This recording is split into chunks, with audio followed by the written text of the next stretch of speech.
بسم اللہ الرحمن الرحیم۔ گھروں کو عبادت کے ساتھ آباد کرنے کی ترغیب۔ حضرت عبداللہ بن عمر رضی اللہ تعالیٰ عنہما سے روایت ہے کہ سیدنا رسول اللہ صلی اللہ علیہ وسلم نے ارشاد فرمایا، اجعلوا من صلاتکم فی بیوتکم ولا تتخذوها قبورا۔ بعض نمازیں یعنی نوافل گھروں میں پڑھا کرو اور اپنے گھروں کو قبروں کی طرح نہ بناؤ یعنی قبرستان نہ بناؤ۔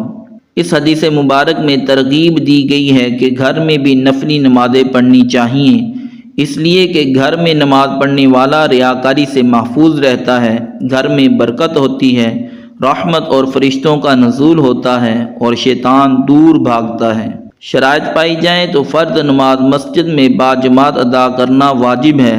ارشاد نبوی سے معلوم ہوا کہ نوافل گھر میں ادا کرنے پر ثواب زیادہ ملتا ہے، البتہ نوافل مسجد میں پڑھنا افضل ہے، جس طرح طواف کی 2 رکعتیں اور باجماعت نماز تراویح۔ حدیث پاک میں یہ بھی فرمایا گیا ہے، جس گھر میں نماز اور ذکر الہی نہ ہو وہ عبادت سے خالی ہونے میں قبروں کی طرح ہے۔ اور گھر میں نماز پڑھنے سے بچوں کی بھی اصلاح ہوتی ہے کہ بچے بھی دیکھ کر بڑوں کے ساتھ نماز پڑھنے لگ جاتے ہیں۔